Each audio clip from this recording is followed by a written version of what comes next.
Lady, te voy a dar la palabra. Vamos a dar por hecho que ya ha explicado Pablo de Anca, que lo explicará después, todo lo que se hace en la policía hasta la puesta a disposición judicial de una persona que ha sido denunciada por violencia de género.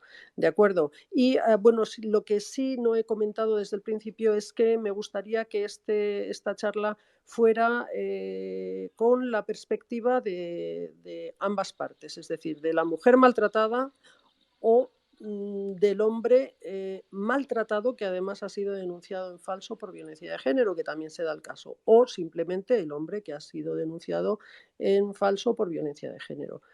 Pero primero lo que nos interesa más que todo esto es la actuación, qué es lo que se hace para que las personas que nos están escuchando entiendan cómo funciona todo el circuito, porque bueno, esto lo hemos hecho a petición de muchos afectados y muchas mujeres afectadas que han dicho, es que no entiendo por qué en el psicosocial no sé qué, o es que no entiendo por qué el juez no sé cuántos. Entonces, explicándolos vosotros seguramente que van a entender muchísimas cosas.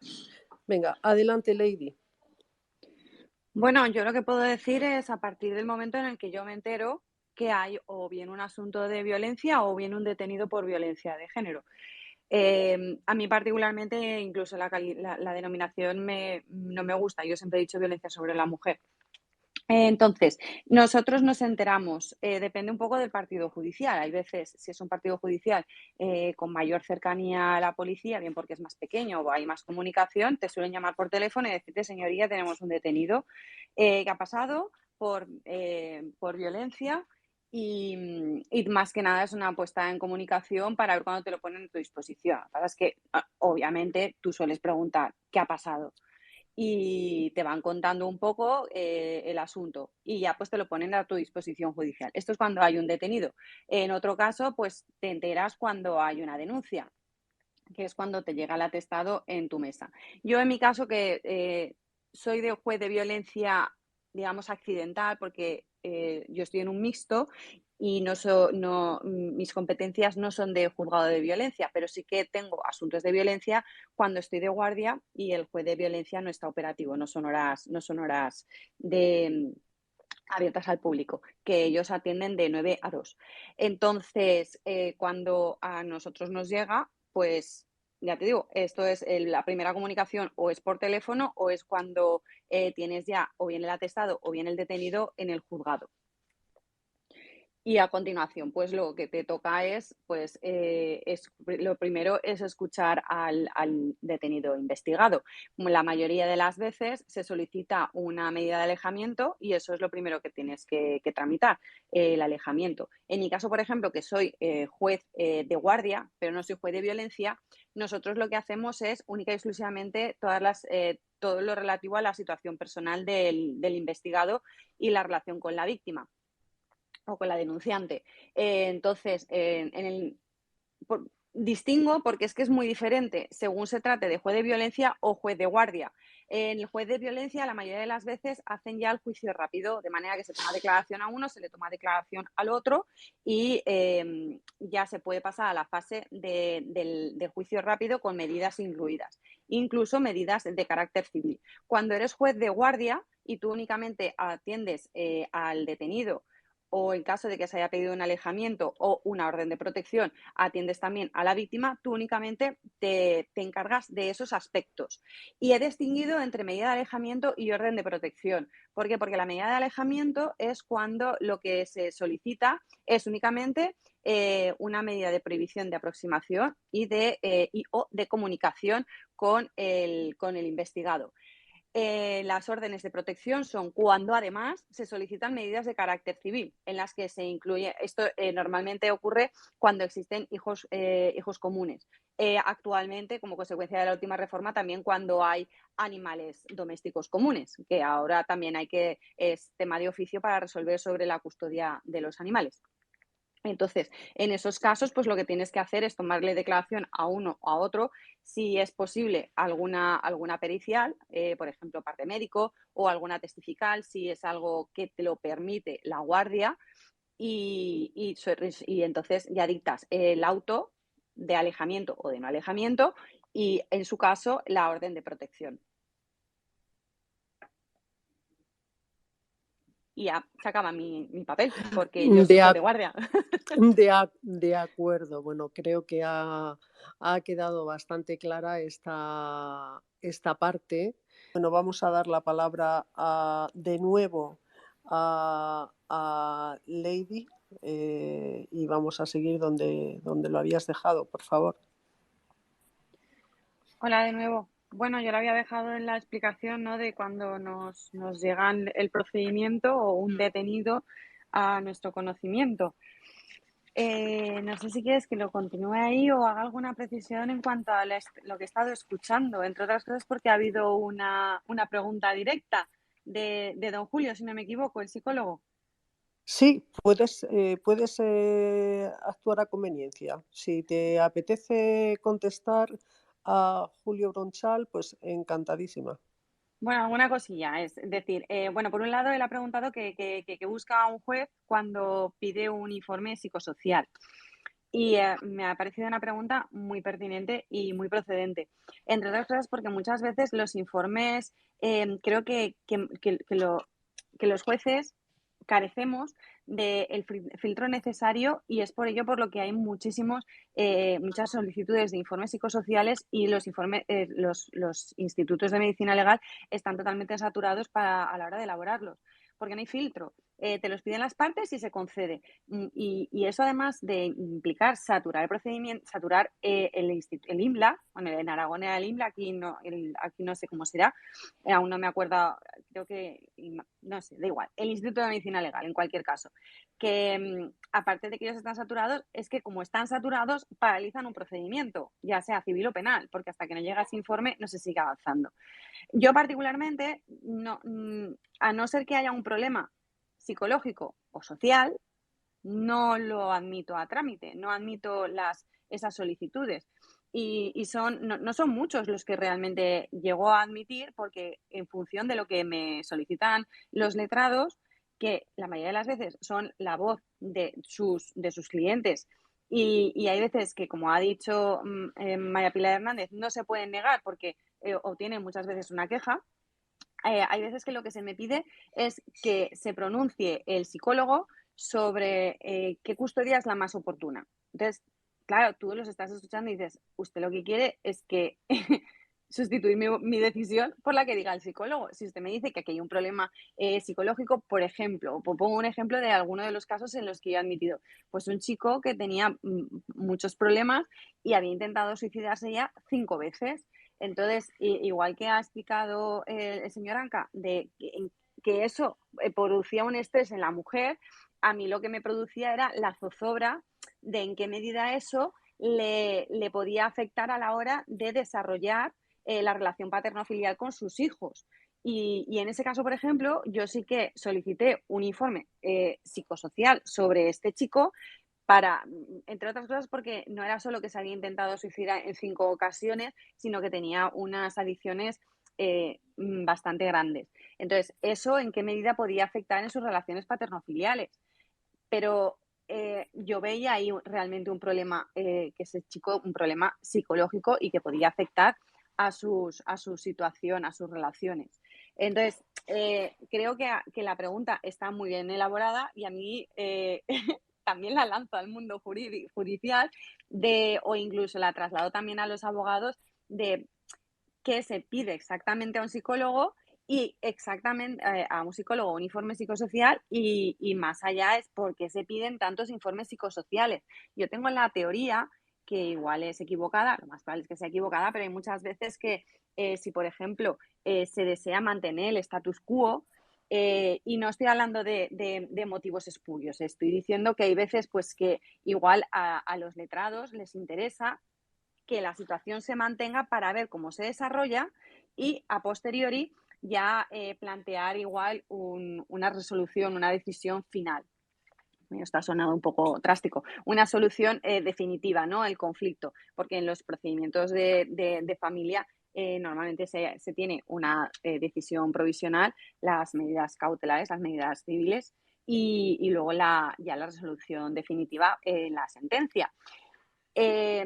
Entonces, claro, en vez de coger y pedir, por ejemplo, una suspensión del procedimiento, el de 60 días básico, por estar en vías de llegar a un acuerdo, pues hay veces que sí que se solicita como medida de, pues, de paralización o de pensar las cosas o de ver cómo avanzamos, un informe psicosocial. Entonces, yo creo que los jueces deberíamos tener mayor filtro a la hora de admitirlas para proceder a su práctica. Y luego, en cuanto a lo que ha comentado Fernando, Jazz de Zipper, del habeas corpus, únicamente quería matizar cuando le ha dicho que la tramitación es de 24 horas, tenemos un límite máximo de trámite de 24 horas, pero el problema está en que esto hay que hacerlo ya. Por más que la ley te diga, el último habeas corpus que hice yo, por ejemplo, yo salí de casa a las 11 de la noche, lo plantearon a las 10:30 y yo salí de aquí, pues yo ya estaba en la cama con lo que me costó vestirme y salir, ¿no? Lo podía haber hecho dentro de las 24 horas, suponía hacerlo al día siguiente, cuando yo llegara al juzgado a las 8. Pero entonces, ¿qué sentido tiene plantear un habeas corpus? Si es una detención ilegal, lo que tienes que actuar es inmediatamente, porque si es legal, esa persona tiene que proceder a su puesta en libertad de manera inmediata. Por eso, un habeas corpus es un marrón para el juez porque pues se supone, ¡pam!, moverlo todo y salir cagando leches, hacer lo que haga falta, pero también es algo que hay que hacer porque para eso estamos de guardia, para solucionar estos problemas. Y luego, en cuanto, esto creo que has sido tú, Antonia, cuando has dicho que últimamente incluso se están dando habeas corpus fuera de los procedimientos de violencia. A ver, es Sí, que el habeas corpus, no es que iba a decir coño, perdón, al final lo he dicho. Que es que el procedimiento de habeas corpus es ante una detención que pudiera ser ilegal y las detenciones ef- se llevan a cabo en la aplicación de todo el Código Penal. Entonces, claro que se solicitan habeas corpus fuera de supuestos de violencia sobre la mujer. Y a mí los habeas corpus que me han solicitado, eh, yo lamento que no se pidan más en materia de violencia sobre la mujer porque hay muchas que se podrían finalizar con mayor celeridad si se hubiera pedido un habeas corpus, pero no se piden. Y creo que deberían, creo realmente que deberían, y esto por lo que ha dicho antes el policía Anca, de que hay muchos policías que para curarse en salud cogen y detienen cuando están viendo claramente que es un asunto meramente civil entre ellos, o como ha dicho María Pilar Hernández, la abogada, que pues es que se siente maltratada porque le ha puesto los cuernos, pues detienen. Entonces, todos estos supuestos en los que no hay el indicio de una comisión de delito, que es lo que dice el 492, es una detención ilegal. Y no se piden los habeas corpus. Yo entiendo los motivos que puedan tener o las partes o el detenido en su caso o los letrados para no pedirlo, porque piensan que se les va a desestimar, porque piensan que se van a poner en contra ya al juez, porque fíjate cómo lo vamos a sacar de la cama a estas horas y demás. Pero si hay una detención ilegal porque la detención que en ese momento se ha producido, pues se pide. Es mi parecer, ¿eh? Y en última instancia, en cuanto a lo que ha dicho también el policía de que entra en una casa y ven el indicador de riesgo y cabe la posibilidad de que ese indicador de riesgo haya sido que la casa está destrozada. Pero claro, es que este indicador de riesgo puede ser un riesgo para ella o para él, que no sabemos quién se ha cargado la casa.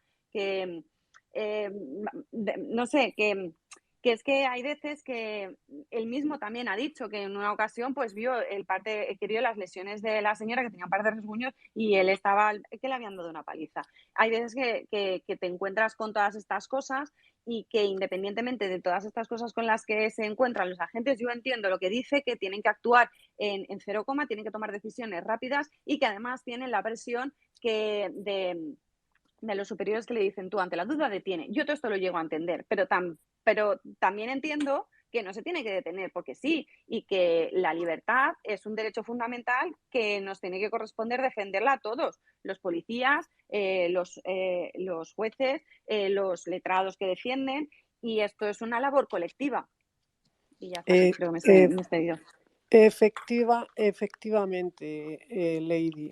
Por eso en nuestra asociación hemos decidido que vamos a recomendar a todo aquel, ya, pero ya muy en firme y con la voz muy alta, porque llevamos esperando, dándonos pena de alguna manera a los policías que no lo tenían muy claro, que no sé qué, pero sí, ya en nuestra asociación hemos decidido que cada persona que haya sido detenida que sienta, que sienta o que crea que se le ha detenido ilegalmente que solicite un habeas corpus de inmediato. Porque se están pasando un poco a castaño oscuro las cosas y no, porque al final lo que estamos haciendo es reducir nuestros derechos fundamentales, los de todos los ciudadanos, no solamente los de los hombres, los de las mujeres, los de todos los ciudadanos, y eso no lo debemos permitir. Con Lady, tercera y última vuelta, te habías quedado en una parte interesantísima también. Pues como no me la recuerdes. Pues estábamos si no me equivoco, estábamos en la parte en la que estabas hablando de habeas corpus. Lo que pasa es que te has quedado ahí, le hemos pasado la palabra a Yats, que es el que más nos está instruyendo sobre habeas corpus. Yo sí te quería hacer preguntas. Te quería hacer alguna pregunta sobre precisamente las conformidades. Creo que la ha tocado Pilar, también la ha tocado José Luis, y me gustaría que nos hablaras un poquitín del procedimiento de cómo se opera. Ya sé que o creo saber, que el juez lo único que hace es dar paso a esa conformidad a la que se ha llegado entre Fiscalía, los abogados y las partes denunciante y denunciada. ¿Vale? Yo tengo mi propia teoría de lo que pasa y además me parece muy sospechoso que haya tantísima conformidad en los asuntos de violencia de género con respecto de los demás, de los que no son violencia de género, pero sí me gustaría que nos explicaras cómo funciona, sobre todo porque hay escuchando muchas personas que han sido afectadas por la ley de violencia de género, otras que no lo han sido nunca, y si se ven en una situación parecida, que sepan cómo funciona eso de la conformidad. A ver. Lady, Sí, sí, sí, ¿nos sí. escuchas? Es que se me han De acuerdo. quedado los auriculares sin batería. He tenido que ir corriendo a coger unos de cable. Vale. Perdón. Que la verdad es.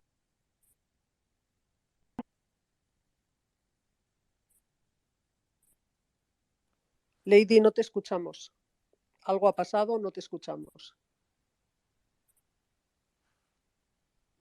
No te escuchamos. En lo que pasa el tiempo, Antonia, mira ahora los ¿Sí? mensajes ¿Ahora sí? privados. Sí, ahora Vale. ya te escuchamos. Que la cuestión es que yo con las conformidades me encuentro con el trabajo ya hecho normalmente.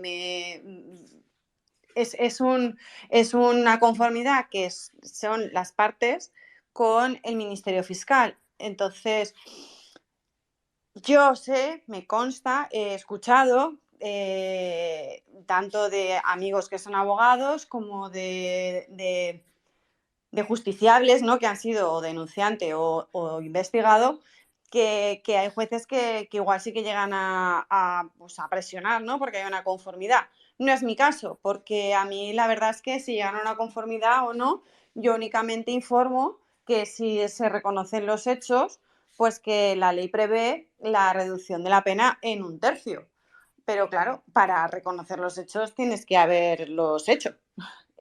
Yo básicamente en las conformidades que intervengo son en los juzgados como juez de guardia y son prácticamente delitos contra la seguridad vial. Entonces ahí pues el conformarse es bastante sencillo porque suele haber un radar, un etilómetro y demás.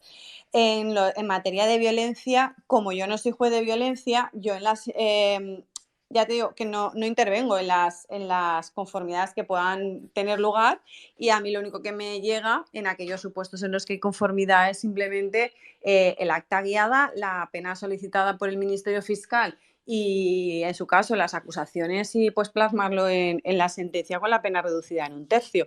No hay más. Lo que sí que puedo apuntar en cuanto a estos procedimientos es lo que han dicho todos los intervinientes. La saturación es tal que esos procedimientos yo creo que han perdido, por lo menos en violencia, han perdido su virtualidad, porque se están gestionando de una manera rápida, acelerada, asuntos que igual necesitan más mimo. y vuelvo a hacer la comparación con los delitos contra la seguridad vial. No se puede llevar con la misma celeridad un procedimiento en el que únicamente se tiene que ver si supera la tasa de alcoholemia en 0,60, que lo pone el Código Penal prácticamente de una manera taxativa. No se puede comparar esto, o si has ido por la autovía a 210, que es un dato objetivo, con un conflicto familiar que igual precisamente la premura, la rapidez, la falta de profesionales que puedan atender a los asuntos con el mimo que necesitan, realmente puede acabar con un drama familiar que se podría haber evitado sin abocarlos a un procedimiento de urgencia. Y esto es más un planteamiento que me hago yo, que si quizá quisiéramos esos procedimientos tan rápidos, pues igual habría que dotar de muchísimos más abogados, muchísimos más jueces, que los abogados no estuvieran tan maltratados como han estado comentando José Luis o María Pilar, en el sentido de pues atender a asuntos de urgencia durante horas a las tantas de la mañana, y que ese procedimiento además luego no puedas, incluso tienen problemas a la hora de poder decir, oye, es que esto no es sostenible, porque muchos son del turno y no les cuesta más tramitar la queja que le van a realizar por no continuar el procedimiento que decir directamente, oye, esto no es sostenible dentro de un juzgado. Y todo esto es por una enorme saturación. ¿Y por qué hay esa enorme saturación? Volvemos al punto inicial de que es que quizá se está frivolizando lo que es la violencia sobre la mujer. La violencia sobre la mujer son delitos en los que una señora está sufriendo mucho. Y yo creo que equiparar situaciones de estrés, de crisis familiar, cualquier situación de crisis familiar, equipararla a una situación de una señora que está sufriendo mucho, también hace que estas mujeres que están sufriendo mucho no tengan la atención que necesitan, porque hay tantos pececillos a los que tratar, que también hay que tratarlos porque también tienen derecho, pero hay tantos pececillos que los peces gordos no pueden obtener toda la atención que necesitan. Y con esto que estoy diciendo, que leches o filtres un poco a la hora de determinar qué tiene que llevar un juez, qué tiene que llevar un juez específico, o lo filtras un poco o multiplicas a la enésima potencia todos los profesionales que tienen que trabajar con todos los perjudicados, de todo tipo, de toda entidad. No sé si me estoy explicando. Es que yo creo que hay veces que se judicializa en exceso lo que es una situación familiar, y eso enroca también con esa visa atractiva que tienen los juzgados de violencia respecto de todos los procedimientos de familia. ¿Qué pasa? Que los juzgados de violencia, en cuanto hay una denuncia, atraen el procedimiento de familia que podría estar en otro procedimiento, en otro juzgado. Y eso incrementa muchísimo más la carga del juzgado de violencia. Y si estamos hablando de un juzgado de violencia mixto, vamos, el hundimiento está servido. Lo entiendo. Bueno, Lady, muchísimas gracias.